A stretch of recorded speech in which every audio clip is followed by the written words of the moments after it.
You know that feeling when you're about to make the biggest commitment of your life and everything seems perfect? That was me, the night before my wedding. I was excited, nervous, but mostly just in awe that I'd found the woman I wanted to spend my life with. I thought I knew her. I thought I understood love. I was a fool.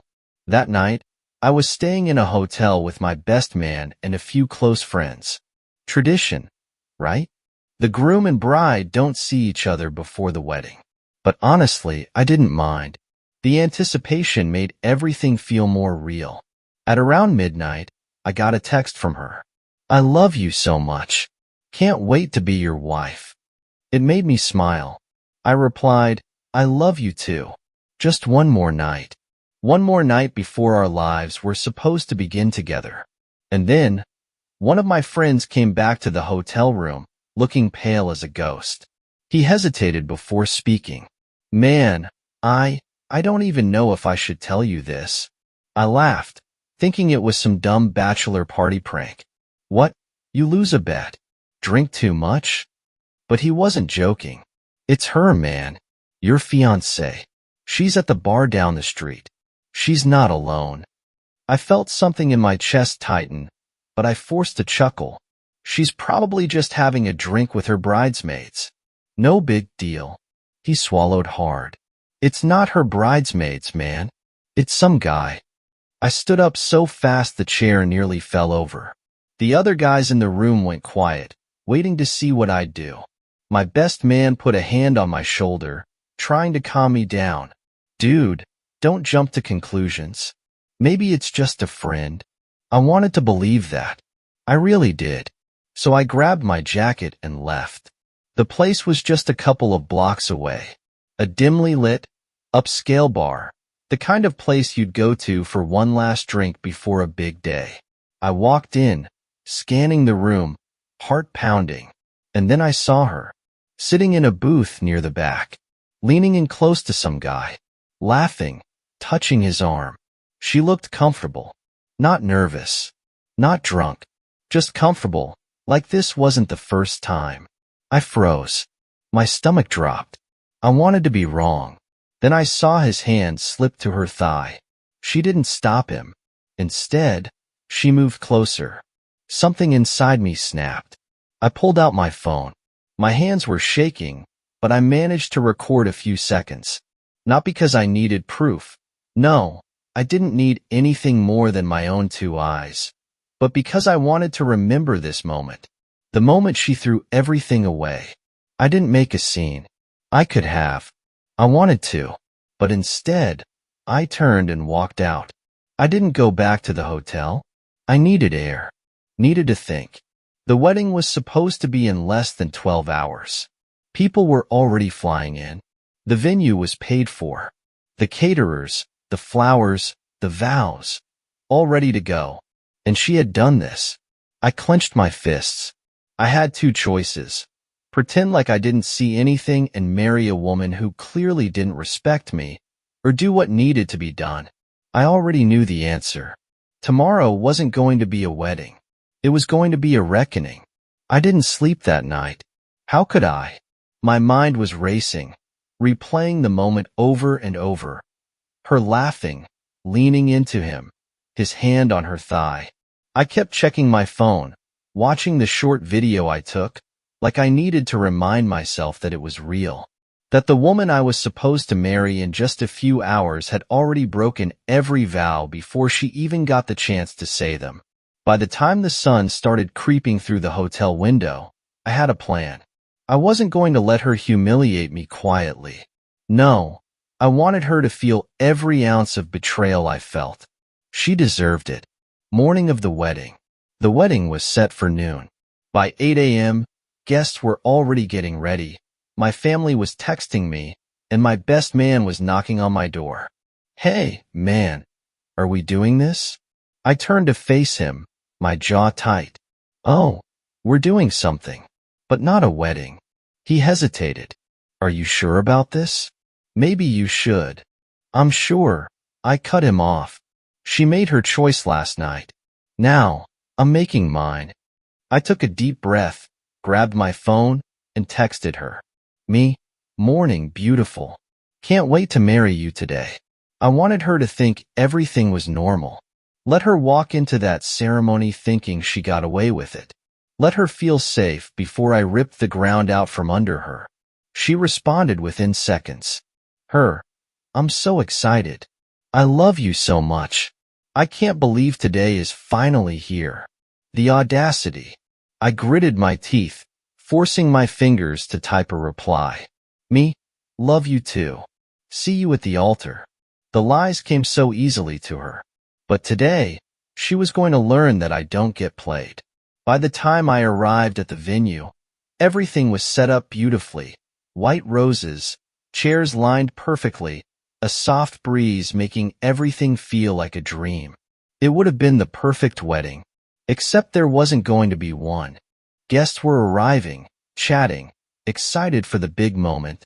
I greeted them, shook hands, even smiled. Nobody had any idea what was coming. Then, at 11:45 a.m., the coordinator came up to me. She's ready. We'll start in 15 minutes. I nodded. Good. Start the music.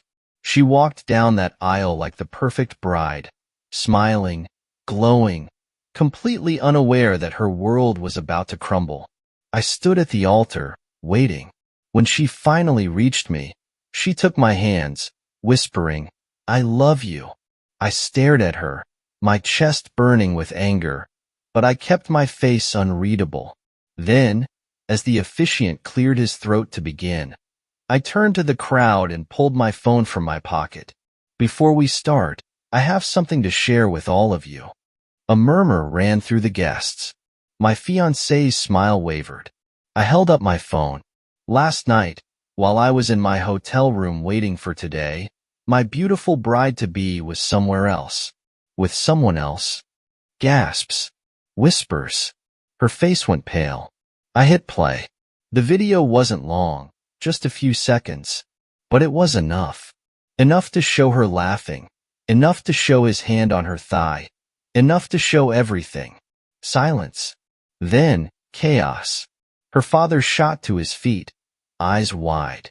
Guests were whispering, some looking away in embarrassment, others frozen in shock. My best man stood beside me, arms crossed, not saying a word. He didn't need to. And my fiancée? She was shaking. It's not what it looks like. Please, let me explain. I turned to her, voice ice cold. Explain what? That I caught you cheating? That you ruined everything? She grabbed my hands, desperate. It was a mistake. I had too much to drink. It didn't mean anything. I yanked my hands away. It meant enough for you to throw away our future. Tears welled in her eyes, but I didn't care. She didn't deserve my sympathy. You're not the woman I fell in love with. And with that, I turned and walked away. Guests erupted into whispers and shouts. Her bridesmaids rushed to her. Her family tried to do damage control, but I was done. I wasn't going to marry a woman who betrayed me. I was walking out of that wedding with my pride intact, and she was left standing there in her white dress, surrounded by the ruins of what could have been. I walked out of that wedding like a man walking away from a burning building, leaving the wreckage behind me. My chest felt like it was on fire, but I kept moving. I refused to give her the satisfaction of seeing me break. Behind me, I could hear the commotion. Gasps, whispers, her crying, her mother calling my name. I didn't stop. My best man caught up with me in the parking lot. Dude, that was brutal. I exhaled sharply, hands shaking. She deserved worse. He nodded. Yeah, she did. I got into my car and drove. No destination, just away. The weight of everything hit me at once. The money wasted. The guests who traveled. The future I thought I had. Gone. Just like that. It didn't take long before my phone started blowing up. Please, just talk to me. Let me explain. Her maid of honor. She messed up, but does she really deserve to be humiliated like that? Her mother. I am so disappointed in how you handled this. You should have spoken to her privately instead of making a scene. I ignored them all. Every single one. Then, I got a message that nearly made me throw my phone. The guy from the bar. Hey man, I didn't know she was engaged. She told me she was single. I stared at the screen, my grip tightening. I wanted to punch something. She hadn't even been honest with him. But that was it. That was who she was. A liar. I finally responded. You weren't the one who made vows to me. She was. Thanks for letting me know. He replied, sorry, man. And that was that. At least he had the decency to admit it. She, on the other hand, kept trying to fix something that was beyond repair. I didn't plan to see her again, but the universe had other plans. The next morning, I went back to my place to grab some clothes. I wasn't ready to deal with everything, but I needed my space. And she was there, sitting on the steps of my apartment, eyes red, mascara streaked. She jumped up when she saw me. Please, just listen to me. I crossed my arms. Say what you need to say, then leave. She swallowed hard, hands shaking. It didn't mean anything. I laughed bitterly. You said that already. She stepped closer. I was drunk. I was stressed. I wasn't thinking. I shook my head. Drunk? You looked pretty in control. And stress? What about me? I was stressed too, but I wasn't in a bar with someone else. She reached for me, but I stepped back. Don't. Tears streamed down her face. I love you. I stared at her, my jaw tightening. No. You love the idea of me. You love the security. You love the wedding, the attention, but you didn't love me. If you did, you wouldn't have done what you did. She shook her head frantically. It was a mistake. I exhaled slowly, then met her eyes. No, it was a choice. She broke down, sobbing, but I felt nothing. No sympathy, no regret, just emptiness. Finally, I said the only thing left to say. We're done. Go home. She hesitated for a second, like she wanted to argue, but then she saw it in my face. There was nothing left to fight for. She left, and I shut the door behind her, locking it. Over the next few weeks, the storm slowly settled. People talked, family members took sides, and I had to cancel everything officially. But I didn't care. One day, my best man and I sat on my balcony, drinking beers. He raised his bottle, to dodging a bullet. I clinked mine against his, to seeing the truth before it was too late. And for the first time in a long time, I actually smiled. Because yeah, she broke me. She shattered everything I thought I knew. But she also set me free. The weeks that followed were a blur of damage control. Canceling contracts, returning gifts, explaining to family and friends why the wedding never happened. Some people were on my side. Others, mostly her family, were furious that I had publicly humiliated her, as if what she did wasn't worse. But the real mess started when the news spread beyond our immediate circle. Someone, maybe one of the guests, maybe one of her bridesmaids, had posted about it online. Not the video, thankfully, but a detailed play-by-play of what happened at the altar. And it blew up. Within days, it became one of those viral breakup stories that people couldn't stop talking about. Random strangers were debating whether I was justified or if I should have handled it privately. My social media started blowing up with messages from people I didn't even know. Some were supportive. You did the right thing. A cheater on the eve of the wedding? Absolutely unforgivable. That was legendary. You exposed her like she deserved. Others, not so much. That was cruel. You could have broken it off privately instead of making a spectacle. Public humiliation isn't justice. It's just petty revenge. I ignored most of it. I didn't care what internet strangers thought. But I wasn't the only one dealing with the fallout. As much as I hated her for what she did, I didn't expect what came next. She lost a lot. Her family was furious. Not at me, but at her. Her father, a man who had once shaken my hand and called me the perfect son-in-law, refused to speak to her. Apparently, he had put a ton of money into the wedding, and now it was all for nothing. Her friends? Split right down the middle. Some stuck by her, but others wanted nothing to do with her.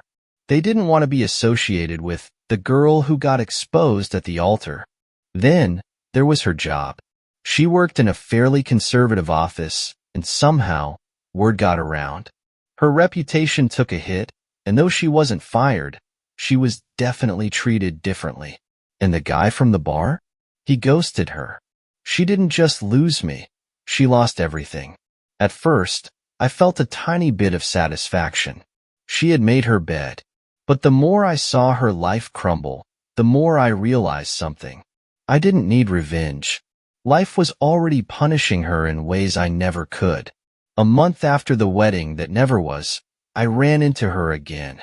I was grabbing coffee at my usual spot when I heard someone say my name. I turned and saw her standing there, looking different. Not bad, just hollow. She looked like someone who hadn't slept in weeks. Someone carrying regret like a weight on her shoulders. For a second, we just stared at each other. Then, she swallowed hard. Can we talk? I could have said no, could have walked away, but something in me wanted to hear what she had to say. So I nodded. Fine, talk. She sat across from me, stirring a coffee she wasn't drinking. I don't expect you to forgive me. I said nothing. She sighed. I don't even know why I did it. I've asked myself that 100 times. And the truth is, I don't have an excuse. I was stupid. I was selfish. And I destroyed the best thing I ever had. She looked up at me, eyes glassy. I'm sorry. I exhaled, leaning back in my chair. You should be. She nodded, biting her lip. I regret everything. I lost you, my friends, my family. I don't even recognize myself anymore. I studied her for a long moment. Then I said, good. Her breath hitched, but I wasn't trying to be cruel. You should regret it. Because what we had, it was real. And you threw it away like it meant nothing. Tears spilled onto her cheeks, but she didn't argue. She just nodded. For the first time, I saw genuine regret, but it didn't change anything. I stood up, dropping a few bills on the table. Take care of yourself. And then I walked away. I didn't hate her anymore. I didn't feel anger. I just felt free.